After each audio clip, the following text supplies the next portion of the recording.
weed in the street. It's weed in the street. It's weed in my blood. It's weed in my joint. It's weed in the street. It's weed in my drink. It's weed in my blood. It's weed in my joint. It's weed in the street. It's weed in my blood. It's weed in my blood. It's the Puff Puff Pass Podcast. Baby, it's the Puff Puff Pass Podcast. Baby, it's the Puff Puff Pass Podcast. Now pass that. Now pass that. Pass it, baby. It's the Puff Puff Pass Podcast. Baby, it's the Puff Puff Pass Podcast. Roll that shit. Baby, it's the Puff Puff Pass Podcast. Smoke now pass that. Oh shit. Now pass that. Pass it on over here. Yo, microphone check 1 2. This is the Puff Puff Pass Podcast. I'm Dan-GANJA. Scoob Dizzle. Scoop Dizzle. Episode 8. We on our Kobe shit. I think this is gonna be a great episode, man. I'm very excited for the guests we have It's gonna be here. knowledgeable, man. I'm telling you. It's gonna be dope, Got a man. really good guest here. I'm excited. Let's introduce him. Stephen J. Introduce yourself, man. Please let the people know you are here today, tonight. At the Puff Puff Pass Well, Podcast. honestly, fuck the guests on the Puff Puff Pass podcast. That's fine. No, I'm just kidding. What's up, everyone? This is Stephen J. Yeah, I'm super blessed to be here. Super happy. I do a bunch of shit, but more than locally, I'm just excited to smoke some weed. Stephen J. We smoking mad kush today. Yeah. Tonight we smoking hella kush for sure. I didn't even ask what's in this. It's OG. Definitely is kush. It's know something. that. It's something OG for sure. I know that for sure. Really quick, wanted to like always give a shout out to our sponsor, Intervision Apparel. They got a BOGO sale going on now for the holiday. All you lovers out there, Valentine's is this weekend. Their BOGO sale's going on. It's gonna be good until February 14th, which is Valentine's Day. Buy one item, you get the second item 50% off. The discount automatically applies when you check out. So just visit their website. If you like some merchandise, cop it. And yeah, take advantage of the deal. BOGO. And again, it's intervisionapparel.shop. That's NRVSapparel.shop. Shout out to SP, everybody over there at Intervision. Much love. Does that still work with our promo code or no? That's gonna come back next week. Okay. Yeah, this is where we're focusing just on the BOGO deal this week for the holiday. So make sure y'all take advantage of that. Scooby, how was your week, bro? What's good with you? Not too bad, man. Just doing a lot of little research for today. Like I said, it's gonna be a knowledgeable episode. Outside of that, just work, getting things done. Watched that Super Bowl. It was, yeah. What'd you think about it? It was a game. Okay. That's yeah. All right, we'll get into that. I feel like all right, we're gonna get into that was a later. I game. feel like you want to talk more about that. We'll get into that though. Shit, busy week for me too, man. Staying busy here. I was at the studio quite a bit. We had a studio session tonight actually before the podcast. Arson stopped by, took care of some mixing, just engineer work for Rito, some of his new shit he's putting out. And yeah, man, just got done actually wrapping up shooting a video for art for me and Sanity's single Jump In.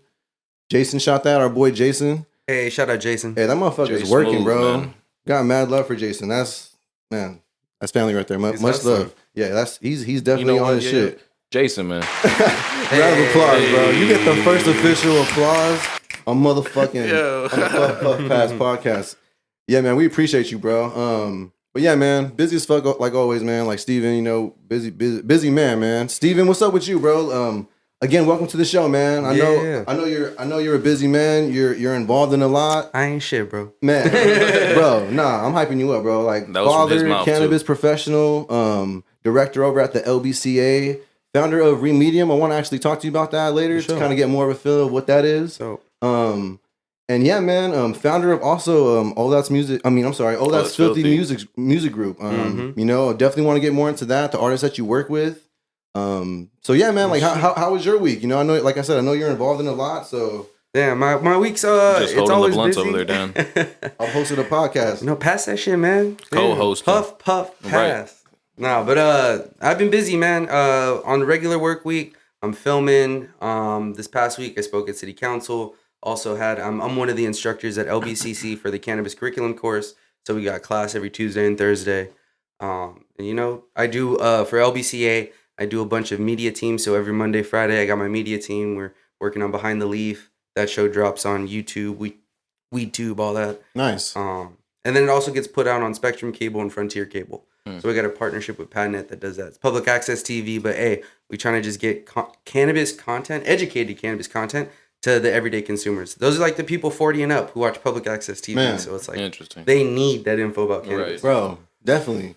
Man. And then we got some music stuff. You know, Pretty Papes Drops is one of my artists. You know, I submitted damn near like probably 20 tracks to drop in February. So we're working, but you know, I'm blessed. I got a busy day. Tomorrow we got Pretty Papes release party. Saturday we got a Zoom party. And then we got Valentine's Day. My wife's in the studio. Shout out, baby. Shout out, Linda. That deserves a round of applause right there. Linda. Hell yeah. Hey, man. Again, thank you for like, you know, taking the time, being on the show. No problem. We appreciate you, man. Like, definitely, we appreciate you, bro. Thank you so much. Definitely want to get into more of like the brands that you're in, like the companies you're involved with, like the LBCA. So yeah. Let me talk about the LBCA. So I'm the community outreach director and the media director for the LBCA. The LBCA is a 501c4 nonprofit trade association that represents all of the licensed and legal cannabis operators in the city. We act as one voice when it comes to communicating with city officials, our politicians, about legislation, policy, really just being that unified voice to policymakers. At the end of the day, when there's cannabis, there's going to be policy. There's going to be cannabis policy. So you really have to make sure that relationship is good and that lane of communication is open. So we do that, but we've also, we have our Compassionate Cannabis program, which gives tax-free cannabis to medical patients who have their MMIC card, and that's rolled out in Long Beach. And we pretty much Pam, who's our Director of Education and Administration. Yeah, shout out to Pam. Yeah, shout out to Pam. I did some research, and she wrote the entire thing. Pam is damn near 2/3 of the LBCA. Nah, she is a boss. And so we also have the LBCC Cannabis Curriculum course that goes through the LBCA. We have food giveaways on the 20th of February. We got a food giveaway with Wonder Brett, which is a cultivator in the city. You might see their weed in like different legal brands all throughout the city. They are pretty big. Bro, they're big, yeah. They did a collab with BJ, the Chicago kid. I heard Russ was at their facility the other day. Shit. So no, they're doing really great things, and they show up for the community. Yeah. Again, we're feeding 100 families. Shit. The LBCA and our members also give away food. We partnered with the grocery store outlet on 7th Street in Long Beach, and we feed as many families. Like there's families who are low income. They have like 4 little kids, and then the parents have COVID, so they're like quarantined. So we it's literally only $80 to feed a family at grocery outlet, and you give them like 3 of everything. 3 meats, 3 veggies, 3 breads, 3 pancakes, 3 everything. And like they're good. They're good for like a solid 2 weeks. And like it's different when you really get to help people, and like the people, like at the end of the day, cannabis is all about compassion.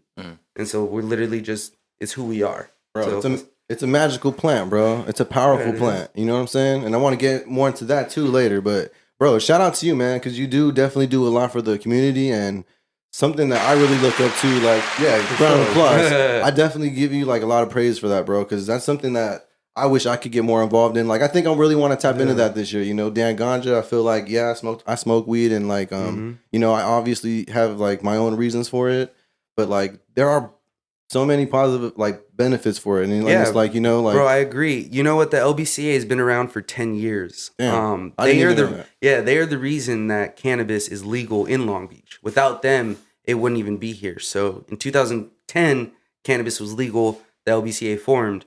And then in 2012, the city of Long Beach said, nah, you're going to take it away. There was actually a lawsuit, Pac versus Long Beach, that went all the way up to California Supreme Court. They came back down and said you cannot do cannabis in Long Beach because it's federally illegal. Because right now it's still a federally Scheduled I drug. Right. Literally, it's looked at like heroin.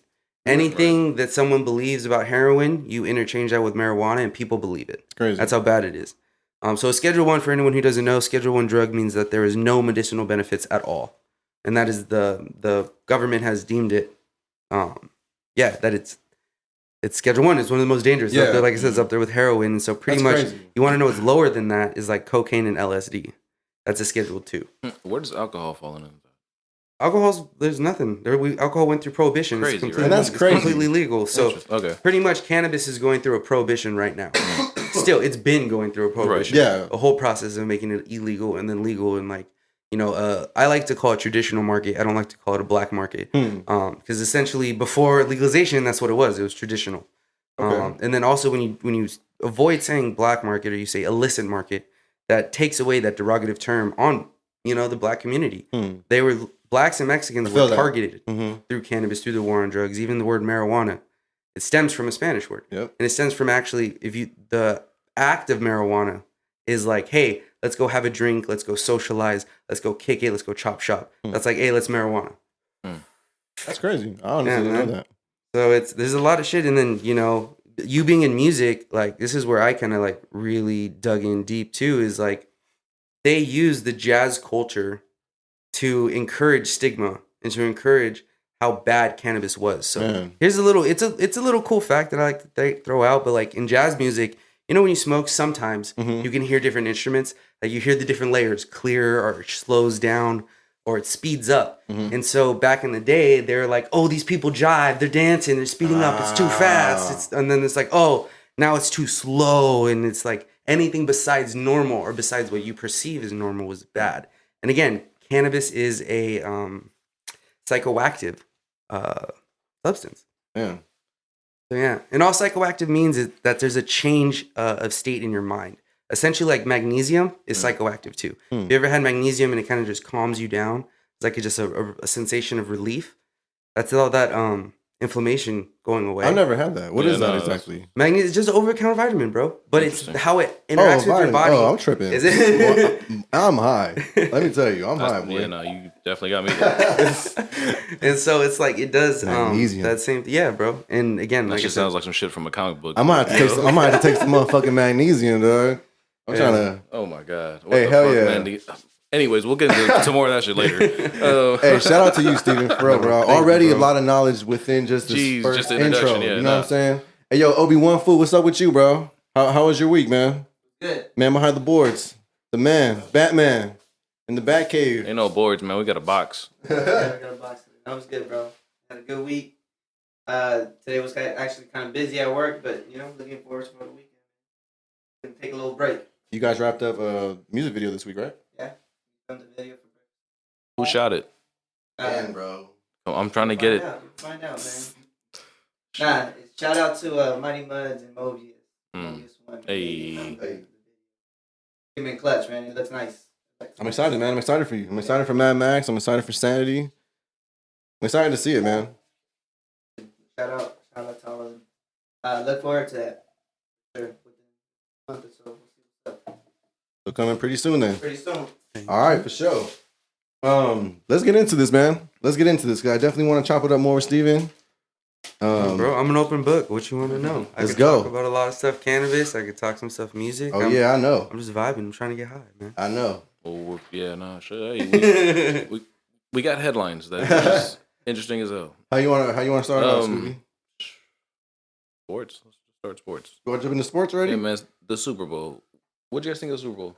Halftime, at least. If I'm gonna keep it 100, Keep it 100, please. I knew that Tom Brady was gonna win. Thank you. So what I did is I took my daughter and my wife to the snow. And we went to the snow on Super Bowl. And we had a great time. We Hell took the yeah. puppy to the snow for the first time. Hey, But man. I literally told her on the way. She was like, "What do you think about the game?" I was like, "Tom Brady has been there 6 times. He's won at least 6 times. Won it 6 times. I said he will go down as the greatest fucking quarterback to ever touch the pigskin, and he did it with 2 teams. And this is his first year at Tampa Bay, yeah, it is. bro, go."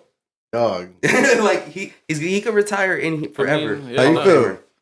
I just don't like the fact that he cheated to get some of these rings, or at least one of these. All right, he did serve. You know what I'm saying, his little 4-game suspension for it. Why serve it if you didn't do it? That's all I'm saying. At the end of the day, Outside of that, I guess you can say he's the greatest, but when you have to cheat to get one, it's like Barry Bonds taking steroids. He's not in the Hall of Fame, is he? but Nah, he got 6. that's cool. If anything, Scooby's- okay. I'm Bill not saying Russell that has cheating. 11 NBA championships, and yet Jordan's a GOAT. Ah, Let's think about that. Hey, I don't know. Fuck a championship. It's just your personality, your persona. A cheater doesn't get you nothing. No, that's it. All right, so you obviously weren't happy that Tampa Bay won. Hell no. You know why? Because there were some calls that were blown that didn't even need to be called. But whatever. I didn't even watch the I'm game. not getting in that. I did win some money. Not You a won whole some lot of money? money, but I won That's some what it money. sounds like. Oh no, So you believe. it was love hate. It was like, thanks Tom, but you still a bitch. Like, man, What the fuck? bro. All right, Scooby. Outside of that, the halftime show was it was interesting. The weekend. It was Honestly, just, didn't- I didn't understand it, but I I, didn't mean, catch it. I didn't catch the halftime performance. Be happy you did it, man. It was entertaining, but some of it just like lost me. I was just, what's going on here? I like the weekend. Are you a fan of the weekend at all, Steven? I like his music. I just didn't Yeah, think, bro, Abel's cool. I'm not gonna say that I'm like the biggest fan of him, but right. I'm never gonna like take someone's credit away. Hmm. I did like, I first started listening to The Weeknd during like my Tumblr days. Hmm. And like that's when he blew up at the house, the balloon. Yeah, that was the first project I Yeah. heard too. That shit was crazy. But I mean, also kind of just fucked The Weeknd because of his relationship with Selena Gomez. That too. All right, true that. All right, there we go. So yeah, fuck the Super Bowl, right? Yeah, fuck it. What's up with you and you want to talk about your little fantasy basketball? What's going on with that? I feel like you've been Way quiet better about week, that dude. Hey, lately. You're I'm- usually pretty talkative with that. But I'm you've playing been... our good friend Lenny this week. Oh, okay. So, Lenny. He's playing yeah. Lenny. So next time he's in the studio, talk to him about this. It's a better week. I'm definitely gonna win this one. Moving You on feeling up. confident? Out of last place, I'm coming up now. Okay. Sheesh. Wishing you luck. Everyone's healthy. Hey, Everything's looking good. Hey, Lakers are doing good too, right? Lakers are winning. We're like in the second seed, I believe. Yeah, I think we're the currently in West. second in the West, and they're on a 6-game winning streak. If I'm not Some mistaken. wild shit, man. Yeah, no, we're playing good. Phoenix is also playing good, so it's like, man, there's a lot of good teams to watch. Okay. Is there anything else you wanted to cover in sports? Actually, yeah. Hold on, let me. Yeah, pull it out. This get my is little related to notes out. sports. Go ahead. I got a homie. His There name is it is. Dejan Taylor. He, believe he's 20. No, he's 19 years old. 19 years old, professional scooter kid. I was just gonna say. Yeah, and he is on The Big Show. It's a new show, judged by Snoop Dogg Oh shit. and a few. The girl who played, what's the green girl in Guardians of the Galaxy? Oh, I know who you're talking about. The actress. Rosario Dawson. Yeah, Yeah. she's judges it too. Oh And shit. so, he's at it actually tonight. His episode went on. Damn. Oh, And so shit. I know for sure he's in through like 3 episodes. He made it to like a few rounds. Damn. That's good. 'Cause Shout out to him. He Yeah, did this a damn, few bro. few months ago, like beginning of Yeah, because they probably, always like, shoot March. it. They always shoot it Yeah. before. So That's tight. What the hell? Mm-hmm. That's so he's doing dope. that. Shout out to homie Shout out to him. That's tight, man. Scooter, that is right? sports related, Scooter, bro. That's What my- the Bro, fuck? he Riding a scooter got used, man. dog. He goes viral he- every yeah. other day. He posts That's videos crazy. of him like, dude He's does got some a crazy partnership shit. with Nesquik. Nice. Overtime. When it comes to music, YSL Records is in his DMs. They're one of the first people to promote him. Thug himself actually fucks with him. Damn. They got Waka Flocka. Waka's reached out to him. And so Crazy. it's like, bro, he's tapped in. He's a cool kid. And he's a good role model at the end of the day. Doing his shit. That's the best thing. Shout out Dejan. Absolutely. Word up.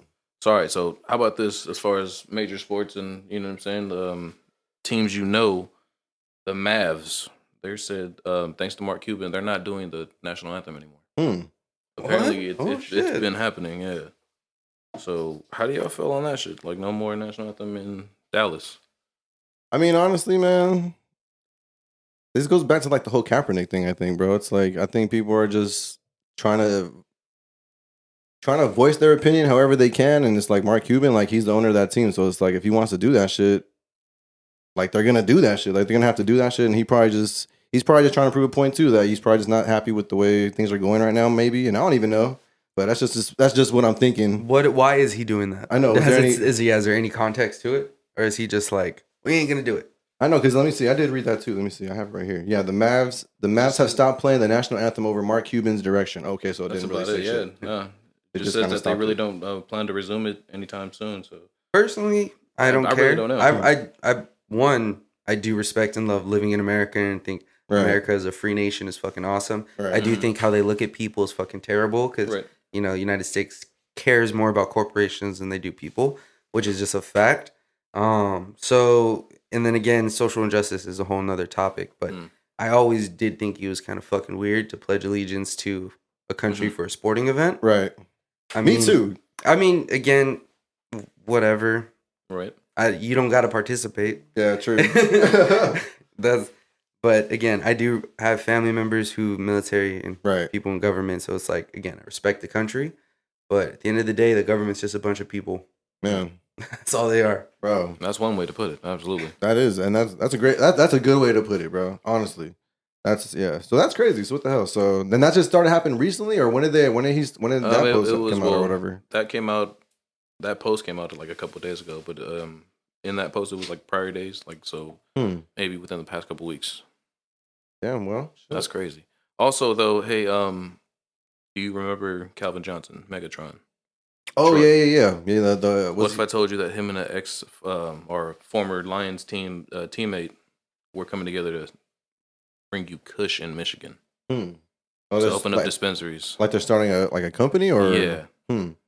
Like so a dispensary. Calvin Johnson and Rob Sims they're getting all their paperwork up. Seems like together, everyone. Apparently, seems like everyone's going to open up Detroit dispensaries. to start like the dispensaries. Yeah, why is that? I had covered the Smokers Club. They had they're opening their first dispensary this year in Detroit, Michigan. Oh shit! Okay. Johnny Shipes and like Smoke Dizza, like that whole little camp, like they had a post about that shit. Well, I know. So this is a side note. So regarding the Long Beach cannabis curriculum, there have been other schools. I can't say which schools, but universities who've reached out, and there have been a few in Michigan. So Michigan is very proactive. They even want to get their workforce developed. They want to do it the right way. They want to have advocacy. But I mean, it is what it is. That's a whole nother topic, because it's like, do you think Calvin Johnson fans are gonna want his weed? Because it's like, okay, is he doing it as a brand, or is he doing it as a dispensary? Because then it's like, okay, homeboy is opening up a retail shop. It was for dispensaries, and then if you can open up a retail shop and you can create a great experience for the customer, you can be successful. But if he was like, yo, I'm starting especially a flower he's brand, keeping it in his own state, like because the Detroit Lions, Yeah, he live was in deeply, Michigan, so yeah. it kind of like think about it as like an athlete who opened a bar. Exactly, I was just gonna say. Because there's gonna be people like that who have consumption lounges. Yep. Dang. Yeah, bro. Oh, wow. It's coming quicker than you think. Bro.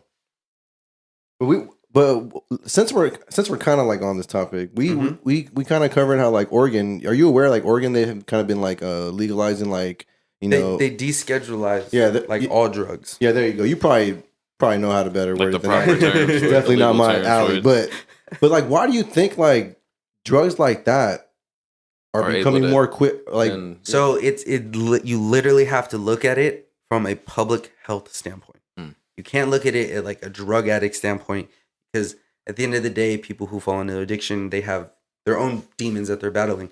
But so say you have a heroin addict that's homeless. You got a drug addict and they're homeless. Now, if they're using needles and they're sharing needles, that's going around. That's even going to make the public health status worse. Right. So now, what do you think about like a safe place for them? Well, so also you're throwing all these people into jail over drug offenses, which again, at the end of the day, it does come down to a sickness, to an illness. Right. It's not like people just choosing to fuck up their life and spend all their money on this substance. So it's a safe space for them to consume. It's a safe place to not like keep these social injustices up. Because even look at like the amount of arrests for cannabis, or that cannabis led to. You know what I'm saying? Like it's a social issue, and then a public health standpoint. I don't think people are like, they're just gonna let them go fucking do all kinds of drugs. oh yeah, no, definitely. And again, and also you gotta also think about people when you allow access, when you don't make something illegal, like you don't demonize it, people are less likely to do it. People by nature, we don't want to follow rules. Right. Like, well, you said this, no. That makes sense. Yeah, we're gonna do what we want. But I guess my question I was trying to ask was, I'm sorry. No, you're good. No, that was great. That was great. But I guess the question I was trying to ask was, why do you think like drugs like that are becoming like so? I guess like so. I don't even know how to word this. Because like because like Kush, right? Like marijuana, right? Like that's not like it like in Oregon. Is that still looking? The same light? It's adult use. It's different. Okay, it's like here. They have a legal cannabis industry in Oregon with metric or tracker trace. They do all that. Okay, so then never mind then. Okay, yeah, so no, it's not. It's different. So just different regulations. It's looked at that way from a federal level. The federal government, they completely abolished cannabis, and so pretty much you scheduled as a number one drug. You start a war on that drug, and you start a war on the people who consume that drug. Right. So that's taking it all the way back where Marijuana Tax Act, 1937. Pretty much, they made it anytime you possessed it, you consumed it, you distributed it, or you cultivated it, any of those, it was illegal. And you were going to get fined a tax, and you're going to get put in jail. But in that tax act, it made it mandatory that you had to say, I did this. Like I grew this amount of marijuana, and then boom, now you're going to put me in jail. Oh shit. So it's kind of crazy. And when you read that legislation back then, you're like, that doesn't fucking make sense. Like just telling them that is self-incriminating. So now, boom, you acknowledge like, that's kind of weird. So you that goes against your Fifth Amendment. So in 1969, there was a gentleman by the name of Timothy Leary. His daughter was they got pulled over by cops, and his daughter actually had cannabis on her. He said it was his. He took that that course Kate all the way up, and he's a lawyer. Timothy Leary was he was a Harvard professor. I'm sorry, he was not a lawyer. Harvard professor. And he defended himself in court, and he won. And so for a period in the 1970s, 1969, 1970s, 1970, cannabis was legal because they had to completely abolish the Marijuana Tax Act of 1937. Yeah. That's crazy. Yeah, I guess. And then so through all of that, that's where blacks and Mexicans became an extremely big target. Yeah, exactly. Yeah. For that. That's you can't ban people. Like you're saying, you see America trying to ban people, but back in the days, you can't ban people. So you ban the substance that they love. Or you make it illegal for them to do anything that they find recreational. And again, there's cultures who used it for medicinal purpose.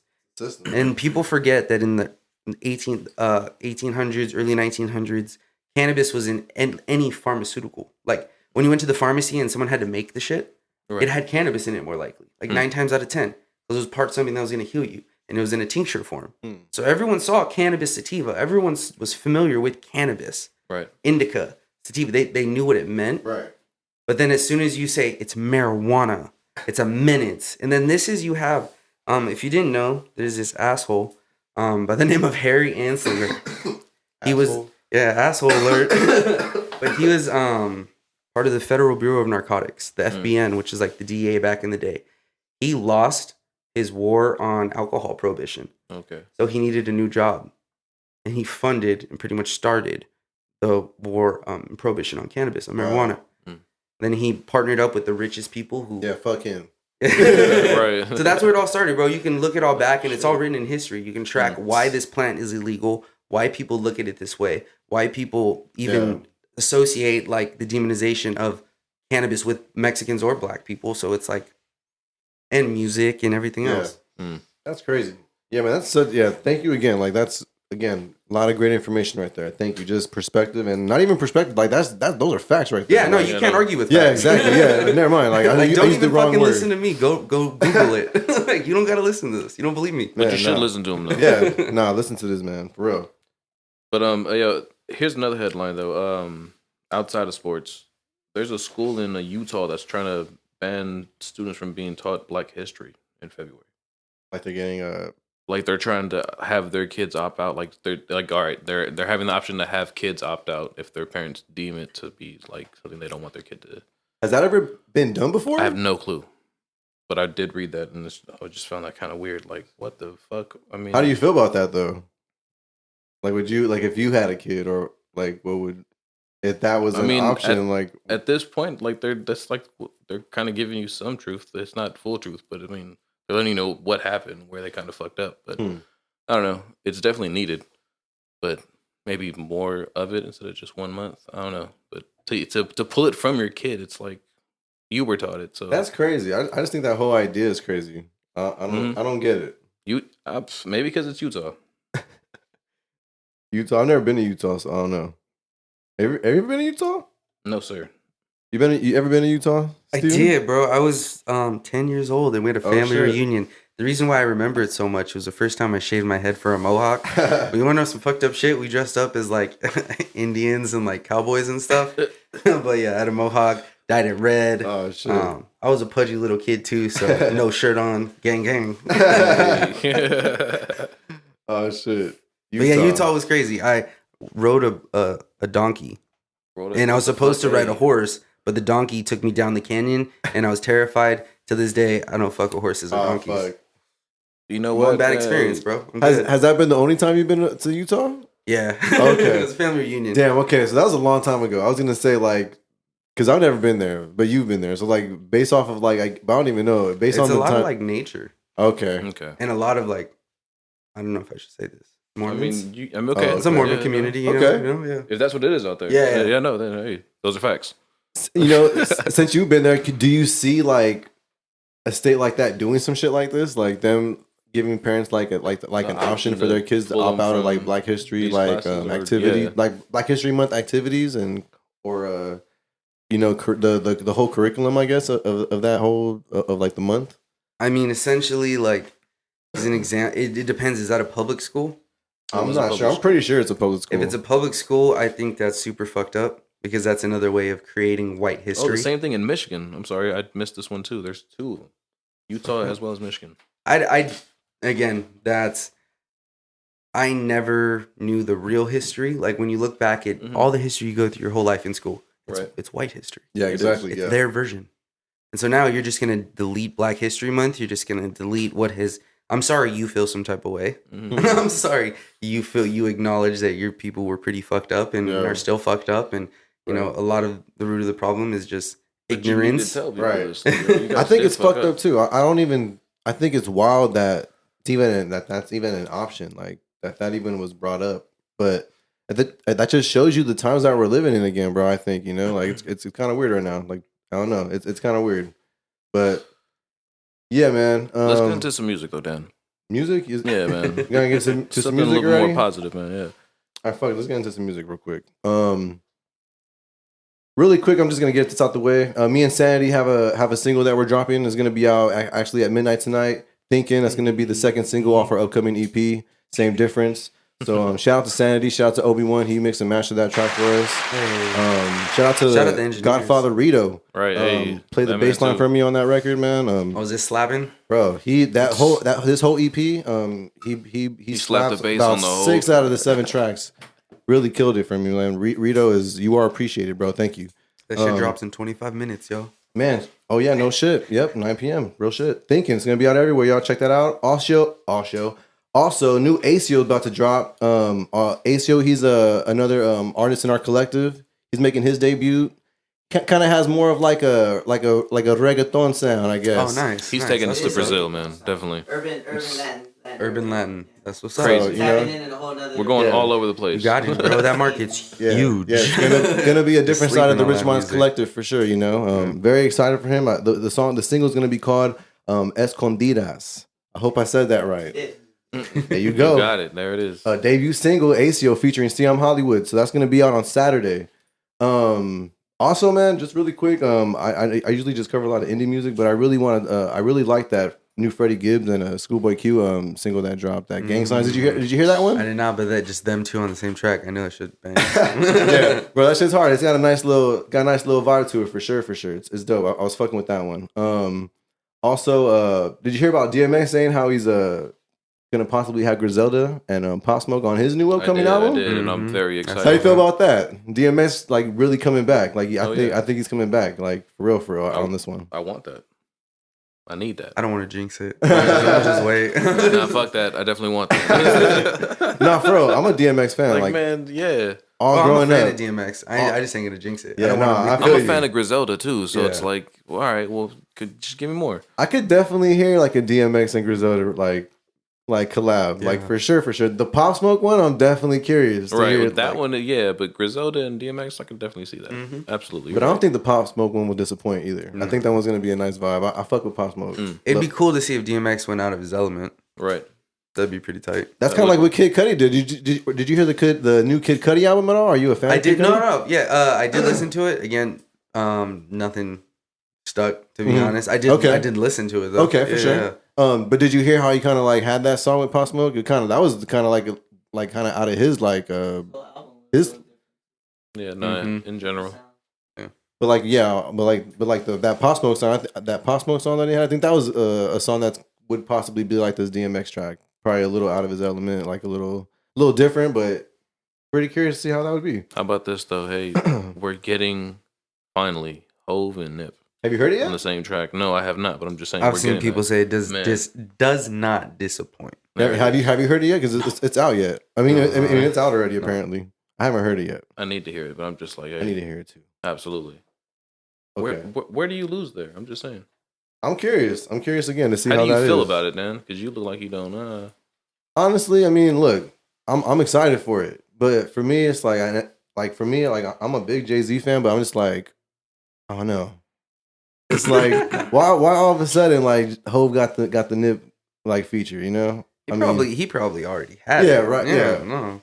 I don't doubt that, you know. Mhm. I'm just like, hey, I'm excited for it. I want to hear it. Anyone that knows me, I'm a huge Hove fan. I'm a Hove fan, and Nip too. So I'm excited to hear it. But I was just like, man, all of a sudden, like I was just kind of like having that mentality. You know what I'm low key thinking also. So you got to remember, like everyone wanted Nip to win. Anyone who's like real wanted Nip to win. So Word, imagine word. like, and again, Jay-Z is way bigger than Nip ever was at that time.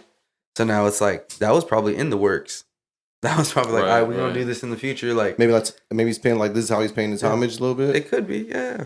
And also, if Jay-Z is like, again, you got to remember he's an artist too. Right. If he's passionate about it, he's gonna put it out. That's what he bought those 10 tapes for $100 a Mhm. True. piece for. Yeah, you yeah, feel you're me? right. Like, Yeah, you're right. When he was coming up, like that's crazy. That's a crazy story just to hear. Like Nip was selling his tapes for like $100 a pop. You know, that's Bro real. took 10. He said, "Fuck it, quick band for you." You know, I'm excited to hear that, man. Steven, I know you got a lot of artists that you work with. You want to talk about the That's Filthy Yeah, music man. group? Like, what all you got? Since we're on that music, since we're on the music subject, you want to kind of touch on what all you guys got going on? Absolutely, yeah, man. So I'm the founder of That's Filthy Music Group. We are home to about 4 artists and 2 producers. And pretty much I started my music journey about 5 years ago. And it was not like, I didn't know exactly what I wanted to do. I knew I wanted to like manage an artist, but I wasn't like in love with the first artists that I worked with. And so I was like, just learning for a really long time. Mm-hmm. I was in a bunch of different rooms. I was working with iStandard, working with Create Digital Music, Okay. had my internships. So I was just learning. And then it got to a point where the homie was like, hey man, it was actually, I was coming home from South by Southwest for the second time. I went 2 times without an artist. I just went to go like, again, learning what it was. And it was 6 a.m. 5 a.m. in the Austin airport. And I was talking with one of my mentors, shout out Sis. He has a Bangaroo. Mhm. No, Gangaroo music distribution. Okay. But shout out to Kangaroo. Sis. Oh, I think I know who I know what you're talking about. Yeah, I know what you're talking about. Bounce Gang. Yep. That's what I followed. it is. I got them on Twitter. I follow. Yeah, I know exactly what you're talking about now. So I had a talk with him in the airport. He was like, bro, people see you in rooms. They see you and you're a good person. Like, you're cool. But like, no one knows what the fuck you do. He was like, you're just there. And he was like, you gotta put a face to it. You gotta put a face to it or you gotta put a brand to it. Mm. And you gotta run with it. And he was like, you're so over the place. Just touch everything, but make it you. And I was like, all right. So way back in my first thing is I was part of like this little collective that we kind of started as like Filthy Conscious. I like the filthy thing. I was just something that was always me. And then He's but a I was filthy like, motherfucker. and I was like, Filthy Conscious isn't really there, so I'm gonna just shove that. And then so I was listening to beats. I go through submissions for beats and stuff. And so me and my wife were just chilling in bed one day. We were playing it, and then I was like, oh, that's Filthy. And she was like, that's it. That's the name. one. That's the name. And then Is this the coin? Is that the cool? Yeah. That's right, you know what I'm saying? and so we started running. I was all right. That's a brand. That's what we want. Because any way you say it sounds cool. Go for it. Any way you say it. Oh, that's filthy. Oh, that's filthy. Oh, that's filthy. There it is. Bro, it's All right, so- you're right. I'm sold. You're right. I didn't think about it like that. You're right. And then for me, I was like, all right, I want to stand out. So when I grew up, I no one taught me music. Like I had mentors, but I don't have family members. I don't got homies that were like doing it before me. So I was just learning. And I was like, I want to put my little bit of like Mexican culture into like what I do, into my brand. I didn't know how. But I also knew that I wanted my logo to stand out anytime that someone looked at it. So I was like, all right, a pink concha. You think about a donut, you think about Odd Future, boom. Like a donut, you think about all that. And I was like, if you think of concha, I want you to think of me every time you see a pink concha. That was the goal from the very beginning. And so I was like, boom, it's like when people see it, they know. And when you know something, you're like, that's tight. Like, I connected with that. If you don't know, you get put on the culture. Right. And it's like, yo, this is a donut. This is like one of my things. Right. And so it's like, and then that's why I started like passing out conchas everywhere I go. But I was like, all right, you could take a concha, but you got to take a sticker. Yeah. And everywhere I went for like, how long was it, babe? Like a solid year, maybe more, 2 years. Every event I went to, it was in my marketing budget. No, I would put $43 aside a month, and I would fucking buy as many conchas as I could. They're only like 40 cents a pop. Right, so I was like, I got a bunch. And then just yeah, no. people on it. I remember when I first met you, you actually invited me to one of Pape's first listening events, and you guys were passing those out too. Like, yeah, bro. And I remember like my guys, the guys they're like, hey, why are they passing these out? I was like, bro, that's like part of his brand. I was like, that's part of his brand. Like, like if you look it up, and they started like checking it out. I was like, oh shit, like that's pretty dope. Like, like that's it that you said how like you were trying to tie in like your your Latin culture and like the heritage and everything. That's awesome. Because there's Latinos in hip hop. Don't get me wrong. Right. But it's like you're either like Chicano hip hop, right, or you're like reggaeton, or you're like the Spanish artist. Like, it's different. It's not like, this is just like part of me, but I'm doing this. Mm-hmm. So that's kind of where I was throwing it into. And it worked out. I mean, obviously there's a lot of other people who do things like that are Hispanics, like that are put on for people. But that was just like me wanting to do my little 2 cents. Okay. It's a good conversation starter too. Like, no, it is. At the end of the day, I'm huge on branding, huge on marketing. I think it's fucking awesome to have a brand and to build a brand and expand a brand. I definitely if I had money, I'd be able to do it better. But right. Bro, I think you're doing it right, man. Exactly. I think you're doing it right, man. Ever since I crossed paths with you, it's been nothing but I've learned a lot from you, and just perspective, and just it's just awesome, man. Just seeing you progress, and seeing like you like take your artist to the next level. I think, and even yourself, you and your brand. Oh, that's filthy. Like because like you said, that's you. Like that's So it's I mean, back to that. So like, oh, that's filthy. Once I knew that's what I wanted to do, I was at that time I was wanting to get back into managing an artist, and so the first artist that actually like approached me, and I was really just becoming part of his team. It wasn't like a full management thing. I was part of management, but it was like. Again, he wanted to build with me, and that's Noah James. Noah James and Lisa, they hit me up, and they're like, hey, like, we like what you're doing. We want to build with you. We want to, like, see if you can help. Like, they wanted me to be, like, the LA person. And so that, they give me, like, a really good, like, foundation. And they're family to this day still. Still help Noah in every way possible. He helps me. And then after that, I was watching Pretty Papes for a full year, watching him perform. I started fucking with Papes because he's a performer, and he entertained me.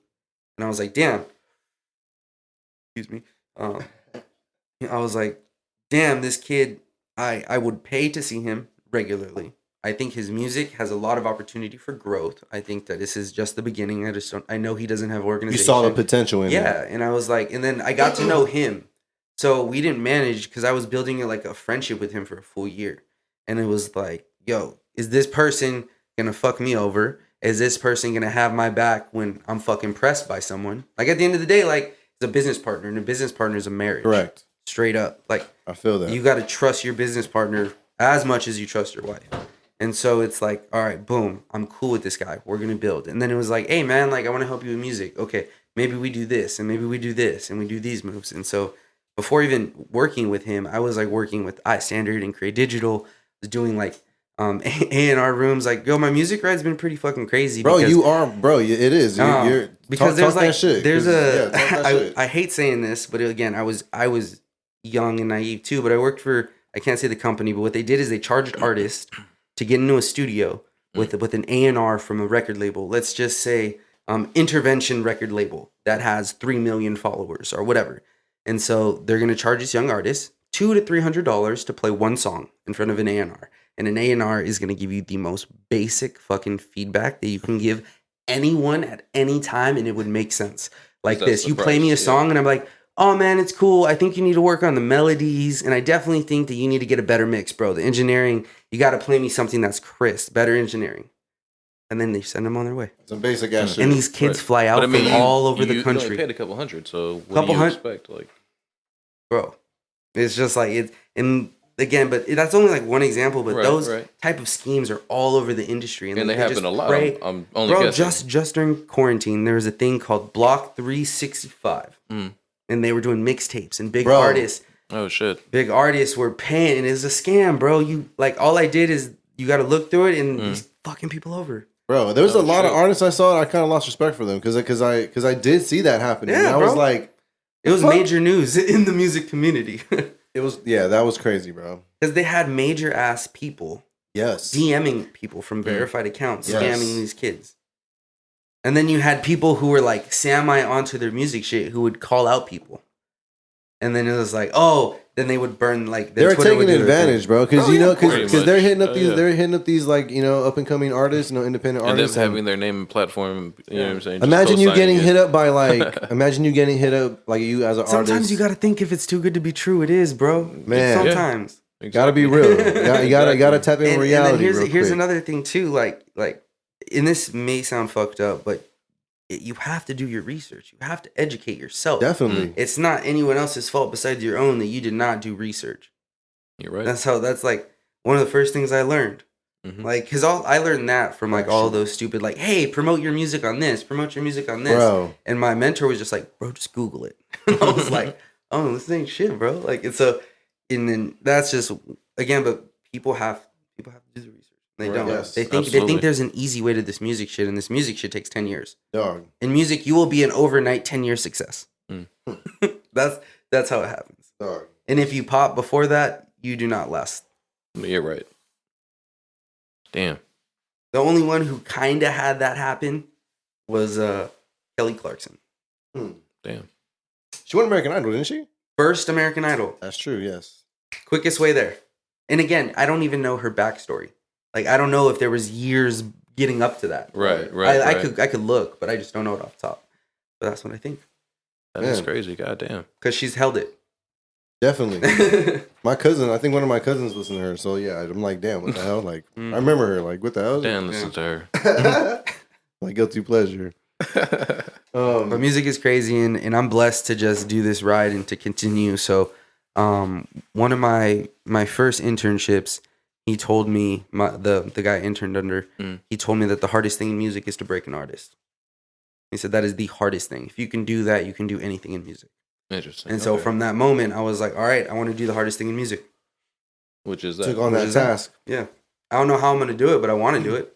I mean, I think you're on the right path, bro. And I'm not saying like, you know, I have Right, that experience of breaking an artist yet. Like you see me, I'm on my own journey too. Yeah. So, but I think you're definitely on the right path, bro. I see the way you're doing things, and I think the people that, you know, if they don't know of you, like hopefully by this episode, when they do their research on you, they'll see like, you know, how you hold yourself down, how you hold your brand down, how you hold your artist down. You know, you guys move as a unit, and that's very important, especially in music. You know, you have a good foundation, a good team, like you said. Like Noah James is great people. I met him through Sanity. Like Sanity's an artist that I work with and I'm managing, and you know, nothing but good things.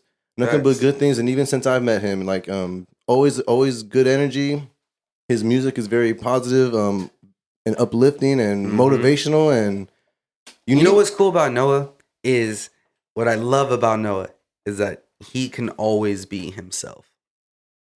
Definitely. The person who he is in his music, the person who he is when he performs, the person who he is when he's at home, the person who he is when he's kicking it with me is the same Noah James. And that's like he does go by like that's not his real name. But right. but that's who he is. Yeah. Like Don't say his you know. No. We'll keep it at Noah.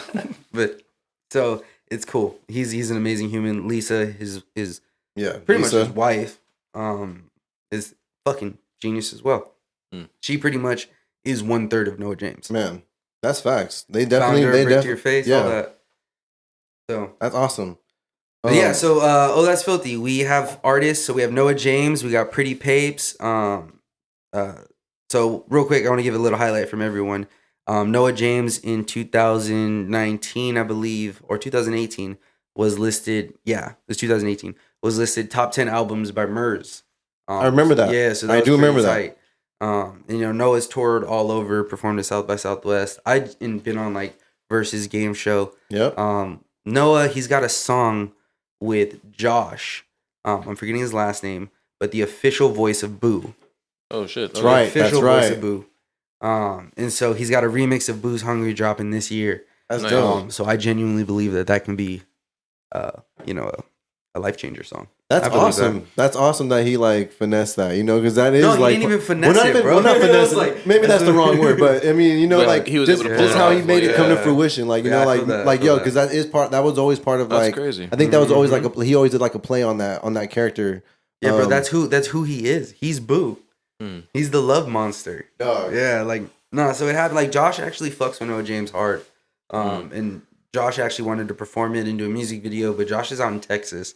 So I'm shit. actually trying to fund we're gonna be fundraising in March for a trip out there. Nice. Just do like a 72-hour road trip, get it out there. Hopefully we can get enough to like fly. But So you're gonna fly out there and like record it. record a music video, record shit. any The PR whole that we thing. need to do. Got it. A full 48-hour like lock in, like Hey. for work, and then bounce back, and then we'll be good to release it. We're in the talks with a few like distro companies. I'm looking for some distribution deals that can help get him better circulated in like the anime world. Nice. Oh, shit, Like that's yeah. not my world, so I want to go partner with someone who's that's Fuck the yeah. world. Mhm. And like, yo, let's see what we can do for this song. Hey, that's fucking awesome, bro. And then we got Pretty Papes. Pretty Papes had a pretty wild year in 2020. His song gained over 25 million plays on TikTok. That's right. With support with official support from verified accounts of the NBA, the NFL, Sports Center, LA Sparks, Fenty Beauty. The Ravens posted 4 times. Dallas Nice. Mavericks. Bro, everyone was posting this shit. Yeah, bro, I remember like everyone. every day. UFC. Bro. Like he took over the sports game. That shit was Bro, it was crazy. fucking tight. That shit was And wild. so he had that. We You should have dropped. plugged him in during sports, man. What the hell? And so we did that, and then we also dropped a 4-track EP, which we did a live stream. Pretty much, I was like, my general rule is every song needs a video. That's my general rule. And so I was like, I do not want to film 4 music videos for this EP. I was like, I want to film for one day, and I want to just see you perform all the songs, and we'll just fucking live stream it. We'll just Right. edit it, put it together, and then boom, there you go. Nice. And make people happy. And if you want to do videos after, we'll Then that's fund on it that, and we'll do yeah. it, and that's on that. But we handled this. Did you Boom, film it and direct it or what? Or what? I produced it, Okay. directed it, edited it. Because you were doing some behind the camera work at one point, right, for him, right? Because I remember you Bro, put out a I- few videos with him. Yeah, I dabble in editing. Uh-huh. Like I said, I do behind the leaf. I do some content. I'm a marketing director for a dispensary. Right. I can't say which one, but yeah, we do. Editing is like I only do it because I realized how expensive it was to get music videos done, and I was like, man, if I could save $500 a Dog. video, I'm gonna just do it. And Right. I was like, all right, 12 hours of video, like I'm gonna just lock in. And my wife can tell you, there's just next to my bed on my computer for hours, just Man. learning how to edit. Like telling her, like, fuck this, fuck that, fuck this. I hate this. The computer's slow, my laptop's slow, and so Yeah, I bet it was a lot of Yeah. work, bro. yeah. I mean, I've been editing for about 2 years, so I edited "Beautiful" by Pretty Papes. You Know How It Goes, and then like one other one. I do all of his like behind the scenes work because Yeah. behind the scenes video is super easy. So just Mhm. put it together, chop it, put Right. a song, put it out. Feel you. Yeah, not a lot of hard work. So that just came out of being resourceful. I just Right, don't right, like right. paying people for shit that I can Taking do. initiative, that's- bro. yeah. Taking initiative for your Yeah. guys, bro. You know, like you know what's needed and what's necessary. Not even It's that, but like that's very business savvy. Yeah, just cut- learn to do it. cutting the middleman out, so to Mhm. speak. And it's not saying it in a negative way, but it's like you said, if you could save the extra $600-$500, whatever it may be, like Yeah. Well, What- so ideally, if I'm gonna be 100% transparent, because I got no secrets, is Mhm. like I was like, all right, I'm gonna learn how to edit to the point where I could teach someone how to edit, and then I can give them the tools to be better than me. Mm. But at least, so all right, I know how to teach someone, and then I purchased all of my own equipment, and I was like, all right, I have 4K cameras, I got all the top line stabilizers, everything that you need, the lights, and it's like, all right, if someone wants to give me the opportunity, hey, you make content for me, I will supply all of your tools, I will supply a place for you to edit. You just gotta like I'm giving you. It's an internship. yeah, exactly. Yeah, But you're it's like- providing them all the. But you will get work every single week that's gonna make you better. And I was like, I promise, if you give me 6 months, you will become the editor that you never thought you could be. I believe in that too, because you know they're gonna get, like you said, they're gonna get that practice in. Like they Yeah. might not get it that first one or the first couple ones, but, But next week, you're gonna hey, see guess the what? progression. Yeah, no, you know, exactly. it's If all not, the week about after, consistency. yeah. and- It's like, all right, you didn't get it twice, but if Right. third one, then we'll talk. But like, guess nah. what? And there's people who We want said it. 6 months. Like, Yeah. Yeah, consistency. You know, Yeah. Mhm. hard work, like work will like definitely win. it'll you know? show off. Yeah, Yeah. absolutely. So That's we- what's it'll up. show That's why through we and did through. that. And so like I just shot Rain's music video for a new song that's coming out. So that's the third Yeah, Rain third artist Raps. I got is Rain Raps. I've known Rain Rap since 2008. One of my first songs of his is probably one you can only find on like his website. Not even his website, but it's really old. It's called 08 Till Infinity. 08 And he Till did a Infinity. remix, but it was the very first song that I was like, yo, my friend's a rapper. So we went to a school in Palos Verdes, a very white school. Me and Okay. him were part of the 2% minority that played sports. So like, I mean, he was running back and I was fullback.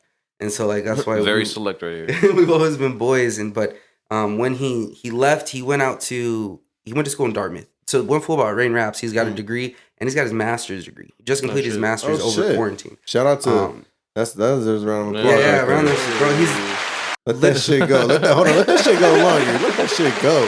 shout out Rain Round of Raps. motherfucking applause. Bro, I tell him all the time. He's one of the smartest motherfuckers I know. Hey, Rain Raps is dope, man. Yeah. I've met him. I've crossed paths with him too. When I was doing shows and everything, and like, man, dope. He's a unicorn. He's a love child of Andre 3000 and Prince. I think you best described it perfect.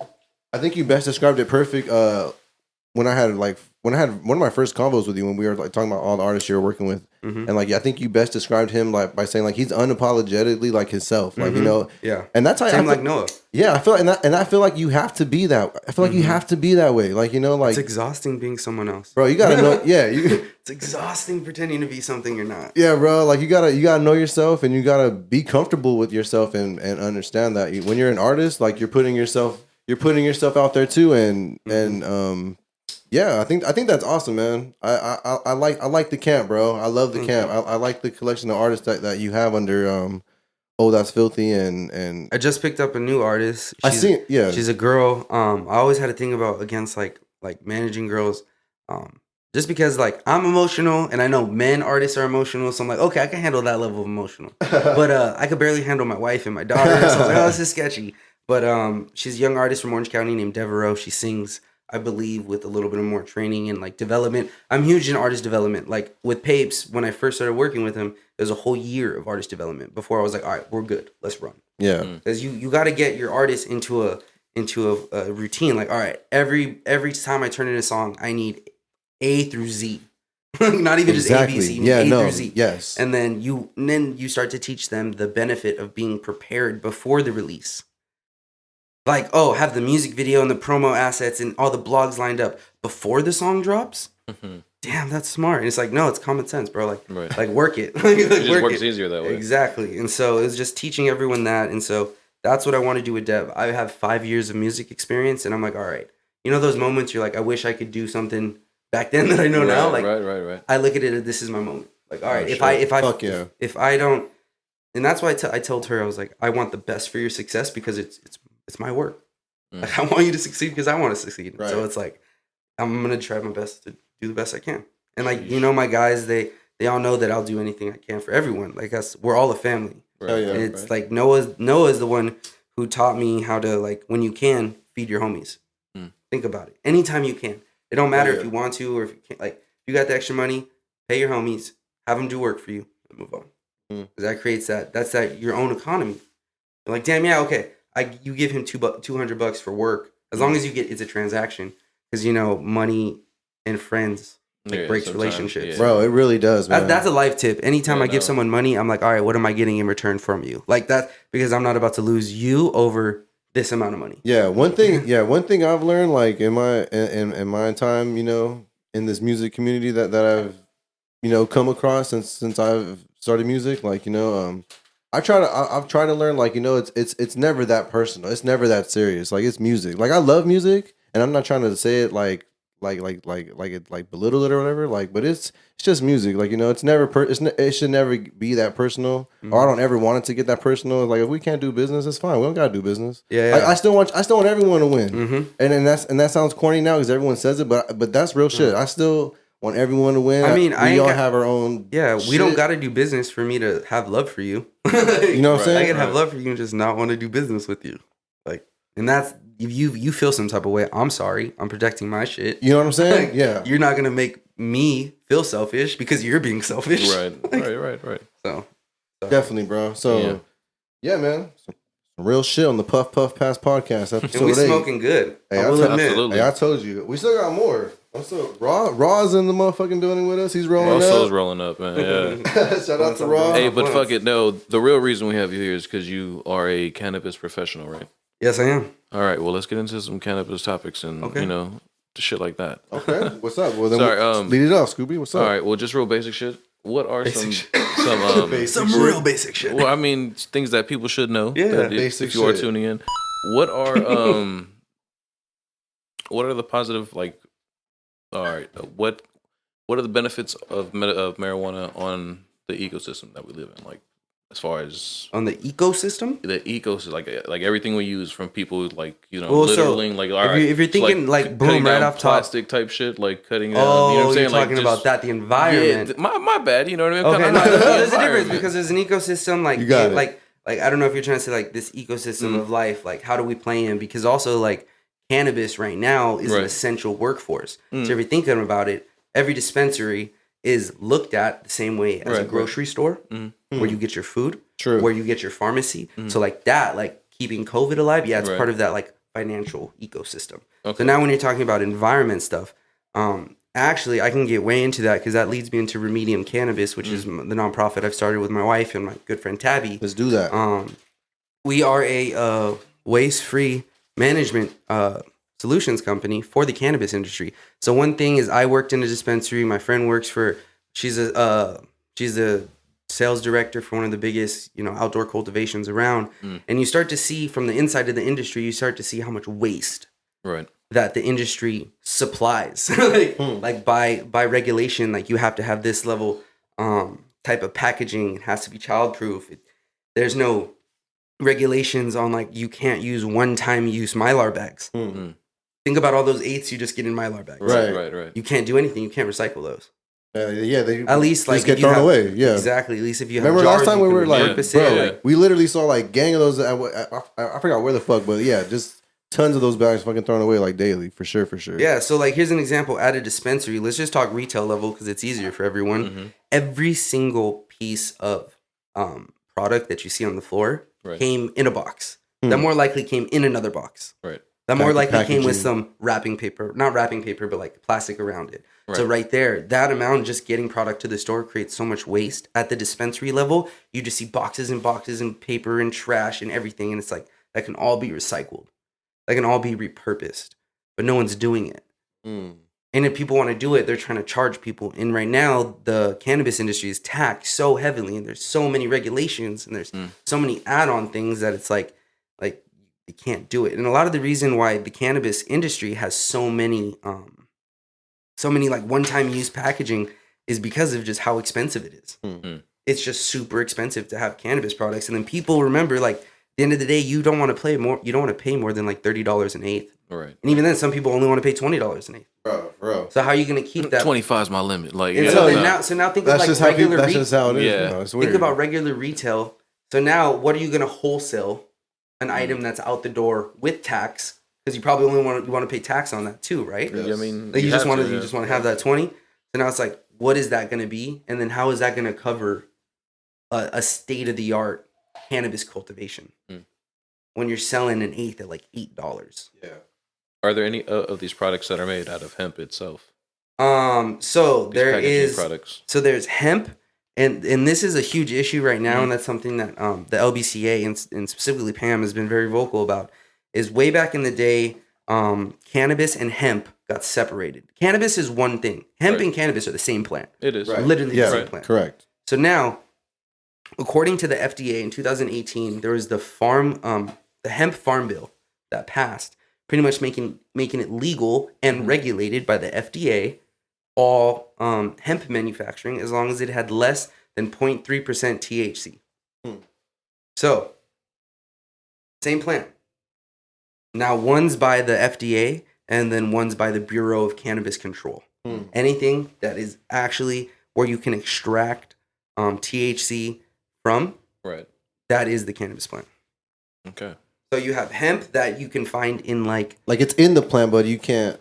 It's in certain parts of the plant, right or wrong. no, the plant's the same thing. Oh, It's okay. it's all the plant. But you don't find more in like the leaves or whatever. Or Oh like no, the, one's you know like what a I'm male saying? type, and then there's a female type. Okay. And the cannabis like the THC and all that comes from the female type. Mhm, Right. Okay. And so then the males is what used from there. But again, it's the same plant. You're still Right, going to right. get the same cannabis benefits. Mhm. You're not going to get the full spectrum like you do from cannabis. Yeah. Because that's processed and it's lab tested and everything like that. So cannabis that's sold in a dispensary goes through a vigorous lab testing results. That tests for pesticide, that tests for heavy metals, that tests for All that vitamin shit. E acetate, where hemp is legalized by the FDA, which there's like no testing. Right. And that's a huge thing. You can find these hemp products in gas stations. Yeah, You can find which CBD. You do see a lot Yeah, more. you can CBD hemp or hemp oils in like CVS. No, Big Lots. I've bought hemp shit from Big Lots What? multiple Right. times. And it's like, that's not the same thing. It's not going to give you the full spectrum benefit events. Like CBD from a female plant is going to be way different than from the hemp plant. Mm. And like, again, Which is the male and then plant. also here's a whole nother thing. It is illegal to sell any hemp product that is actually indigestible. Hmm. So all these like hemp CBD gummies Right. and hemp CBD shit like that, you're not supposed to be selling it. Oh Interesting. shit. Not even the CBD waters or anything like that. That's So CBD water isn't even real. Like there is some Interesting. water soluble. Yeah, like, what the fuck is Yeah, that? because I be seeing that So, shit. I'm so just here's like, like, I'm not gonna call it the brand, but here's the reality of it. You take this CBD molecule, right? That's tiny, tiny, tiny, tiny. And then what you're gonna do is you're gonna chop that little CBD particle until it's fine dust. And then you're gonna sprinkle that dust in the water. It's the cannabis is fat soluble. What Water the- soluble. And so now how are you gonna regulate particles of dust in water? And tell me that I'm getting this much CBD. when Or that dust, it's properly homogenized. Yeah, I never understood it. So the way that you broke it down, like, yeah, I get you. Like when you say like that's nothing, Mm-hmm. because it's like that's weird. Like what the fuck? It's a fucking, and that's a whole nother thing that's wrong with the industry is like a lot of these companies just trying to spend- benefit. You think people are just trying to benefit off They of just like market CBD. They market like it's Mhm. like a gold mine. Like people don't realize this is the first time in recent history that we will see the boom of a new industry that will be bigger than tobacco, bigger Hmm. than alcohol. But that's You want- kind of what I'm saying, because you can do a lot of things with the plant itself. Yeah, you can. It- So, like, here's another fun fact. Back in the 1940s, when we were going through World War, there was They hemp had- for victory. I was just telling him Mhm. the whole fucking week he didn't want to believe me because I'm me. He is so full You of feel me? shit. He didn't want to believe me. Hey, Dan Scoobs didn't is want a to different believe me person 'cause when I'm the me. mics I are was on, like, man. God Bro, damn I it. made a high history about it. I got high and I talked about the whole thing. high history. That's dope. I wasn't even there, but I knew it. Yeah, so pretty much it was Talk weird. about The it. U.S. government was like, yo, for this period of time, because we want the hemp to provide like equipment for the Like Navy. the ropes and Yeah, stuff just like for that, certain the clothing things. and shit like that. Exactly. Yeah. So, because hemp can be used for everything. Yeah. Hemp's like biggest They competitor. can make plastic out of that shit, can't they? Or no? Hemp plastic, you know what I yeah. mean? So there's Crazy. a bunch of ways where that's a whole nother thing because now you're talking about like packaging. If there wasn't as much regulation, I Right. guarantee you a lot of these cannabis brands would love Would to be use doing hemp that. packaging. Because Dude. it just But hemp makes more packaging sense. isn't cheaper than Mylar bags. And at the end of Really? the day, you're a startup company. Oh shit! You're trying to save as much capital as possible. Right, right. You are as to be a smart I didn't know business that, person. that it was. Bro, hemp still That's is pretty, crazy. Yeah, man. What? It's bro. Look at the price of like Stephen J. 1,000 gentlemen. Mylar bags, and then look at the price of like 500 hemp packaging. Mm. It's gonna be like double the price, if not more. Damn, that's crazy. And so again, it's all about like making this industry easier for everyone to succeed, so that you can start having these ancillary business to this industry thrive. Right. And so, I mean, that's you'll see a big change when it's descheduled from Schedule 1, and then like when interstate commerce is available, and like look at it right now. There's like I think it's 37 states that have legal Mhm. cannabis use, whether it's medicinal or adult use, and there's only more countries that are gonna legalize it. Oh Right. shit! After the U.S. does it, Right. everyone is gonna do it. Hell I yeah. mean, because we kind of and then- like lead the trend and shit, don't we? Or, Bro, or- we Am I wrong to say that? Like, we started kinda like- all the bad propaganda on drugs. We started all the That is true. That is true. They That's what I'm we saying, talked like, we were we talking kinda about that and too. also America's the biggest mafia around. Bro. Shh, Bro. don't say that on my show, man. FBI. No, fuck that. Talk that shit. No, dude, America does, bro. America will take your shit and then say, "Hey, I'm gonna buy it from you." Bro.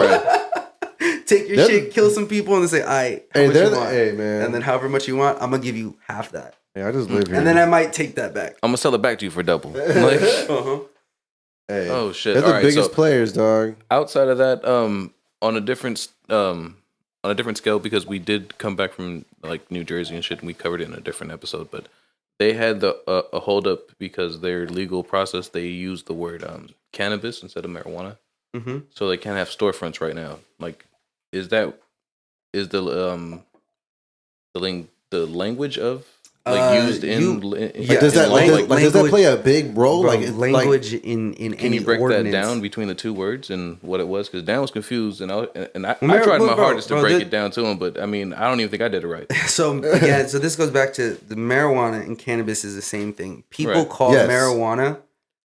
People call marijuana because of the bad stigma Exactly. and because of all of the reefer was madness put and on, all of yeah. the bad shit, all of the propaganda.